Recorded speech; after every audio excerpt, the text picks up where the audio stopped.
So Stargirl has been a big hit. People have liked it. People have loved your performance. It's coming back for season 2. What was it like jumping into this one? Um, Surreal. And I'll be honest, it was kind of surreal the entire time. Like, I've never done anything like this. This is pretty much completely out of my wheelhouse. So for me, just being on this kind of set and playing this kind of role, and I kept saying I'm doing this kind of blank, it was all new. But I do feel like something in me has been unleashed a little bit, and now I'm like, I want to do more. I want to do more. So it was incredible.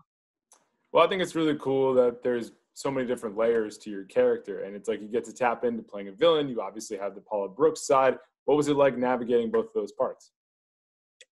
Super fun. I mean, literally the best of both worlds, because you get to play, I'm playing this character who has this really wonderfully developed veneer. She's got her public face on. She's really good at it. She knows what she has to do to keep up that facade in this town. But then her real side, I think, her id is Tigress, of course. And when that gets unleashed, then it is just chaos and wonder, and she has a she has a great time, which I don't do in my life. That's not who I am. Why do you think this show has resonated so much with people so far? I think well, for me, it hits all the buttons. Do you know what I mean? Jeff Johns, a creator, and we grew up pretty much exactly the same time period. And so it feels familiar. It has that 80s movie sensibility where there's all these wonderful storylines and characters, and it's the good versus evil. But it's also been updated in a way that feels really relevant to today, just in terms of the blended family and the young female heroine, which I love to see. And she's surrounded by a diverse cast, which is great. But yeah, I think there's so much that can resonate with people today. And certainly from my perspective, I'm just looking to escape a little. And this is a world worth escaping into, where you're like, yes, that makes sense. So, so for once, TV actually is the reality I want to go to. Yeah, it's like this world actually is much more appealing than the world outside right now. Can I just hang out here for a little while? 100%. Even with the supervillains and the potential for like a scary evil takeover, yes, actually, now that I'm saying it out loud, no, but I think people are really enjoying it, and that's super gratifying because everyone put in so much hard work. So it's been really fun. Yeah, I know you put in a lot of hard work, especially with the stunt work. I mean, you have some dancing background from way back in the day, but what were the biggest surprises about doing stunts? I think that they really empowered me to do as much as I did. My main goal in my preparation for the role was to be strong, because cosmetics and looks, that's something that I really can't control, really. I mean, the makeup team is amazing and stuff, but like, my physical strength, I wanted to be able to sustain and have the energy to do as much stunt work as I could, because the hours I know are super long, and then you throw in hurtling your body through space, and that's a completely different element. So because of the dance training, I think they felt like they could give me choreography often right on the spot.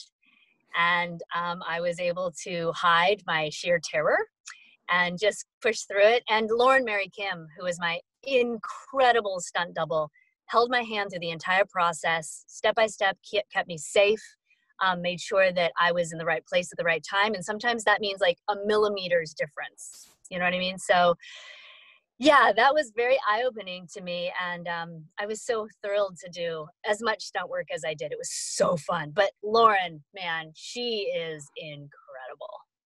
That's awesome. So I think a lot of people will be familiar with your fellow castmates, whether it's Luke Wilson or Amy Smart or Joel McHale. What was it like having them exist all in this world with Stargirl? Again, just totally surreal. I'm a huge fan of both Amy and Luke. So when you're suddenly face to face with someone that you only know through different projects, it takes a second to realize, human, flesh, person, like it just takes a second. You have to adjust. And with them, of course, because they're wonderful people and so down to earth, the adjustment was very quick. And Amy and I had a lot in common. We both have young children and we both love to read. So connecting with her was simple. And then Luke he's hilarious. And his sense of humor really, really matches mine. So I really enjoyed getting to play with him. The tiny little bit that I did, I really enjoyed. You mentioned the fact that this is a show that's perfect for the moment right now, but what does it mean to you that at some point down the road, your kids will be able to watch their mom doing her thing on a TV show like this? Well, I'll tell you what. So I have three children. I have a 19-year-old stepdaughter, a 3-year-old, and a 4-year-old. The 19-year-old, she's seen me as an actor for years. So to her, it's kind of old hat. She's like, yeah, cool outfit. And then, but to my littles, you know, I spend most of my day saying things like, don't hit. So it's kind of odd for them to then watch me hitting. I have to say, whenever I've shown them stuff from the show, they've seen very little. But I always have to preface it with like, this is just mommy pretending. It's just pretend. Don't do what I'm doing. But I think they kind of get it. You know, they were able to come to set. They saw me with the makeup on because it's a little scary. That white eye that dead eye is scary. But then they began to understand, I think from a Halloween perspective a bit, you know, that I was just dressing up. It was just play. And I cannot imagine being a kid that age and having a parent who does this. I just cannot imagine. So hopefully they'll just grow up with it being completely demystified, you know? Well, you have this really incredible personal story, being born in Korea, coming over to the States, you know, being in graphic design before you got into acting. What has been the key in terms of your persistence in this crazy business of Hollywood?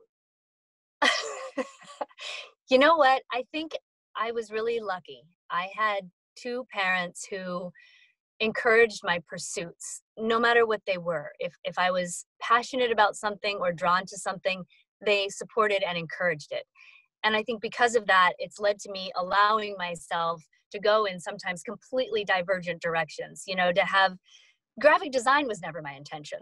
So when I found myself in that realm, I was sort of surprised. And then when I found myself acting, I was also sort of surprised.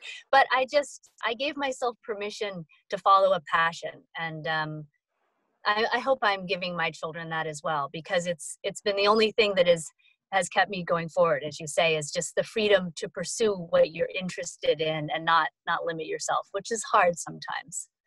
Yeah, that's really beautifully said. And for you to be on this show representing the Asian community, that's huge. Like, who are the people in your life that inspired you along the way, whether it's, you know, in your own personal family or just people on the screen that you saw and you're like, that person looks like me and I could do this myself one day. Who are those people to you? Thank you for asking that question, because, you know, I think we're starting to see more and more the very fundamental need for that, because certainly when I was a kid growing up, there was next to no one. And the people who were representing Asian Americans weren't, you know what I mean? They were an Asian face. Like it was not an actual Asian American. So I think it was when I saw people like Lucy Liu, Sandra Oh, people that were so strong and independent and clearly were doing their best to call the shots for their own careers and making decisions that they knew they would be proud of 10, 20 years later.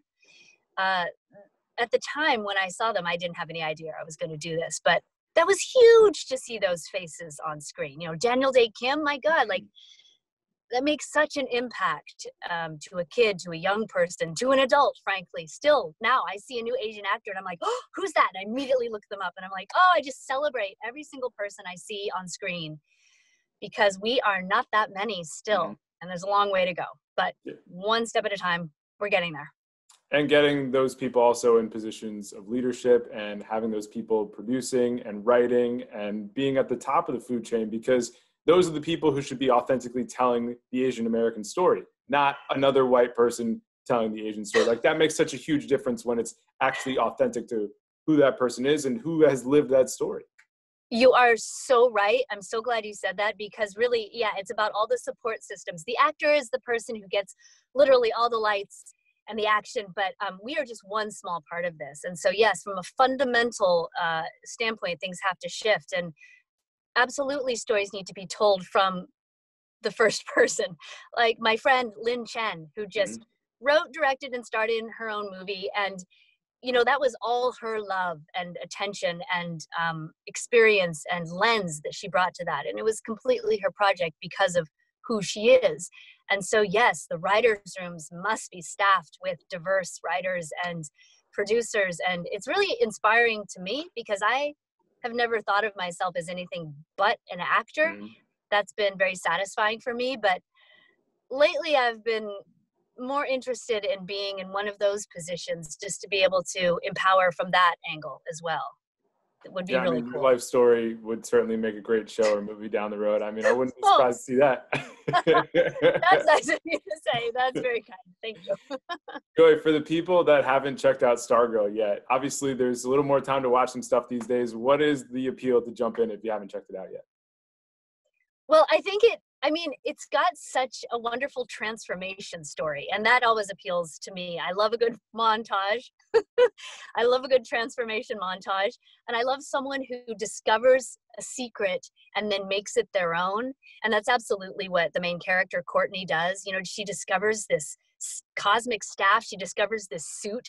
I love the scene when she takes it into school and tailors it for herself. And I think she uses like every single sewing machine in the home ec room because the suit is super strong and breaks all the sewing machines. But I love that kind of thing. You know, like Karate Kid. Like that was one of my favorite movies growing up. Oh, like Tamil and Tamita. Another great example of an Asian face on screen. I think she Yeah. was one of the first that I saw as a kid that I was like, and that it was imbued with her cultural heritage too, that role. Anyway, so yes, the idea of transformation, the idea of assembling a team like of allies around you, that really resonates right now. And that they're all going to discover the extent of their powers. You know, you're just watching characters evolve in a really cool way. And I love too that the show really challenges them. It's not like they put on their suits and bam, they're amazing. Like as we saw in episode 6, where me and a bunch of other people kicked their butts, like, which was really cool. You know, it's fun because then they have somewhere to go.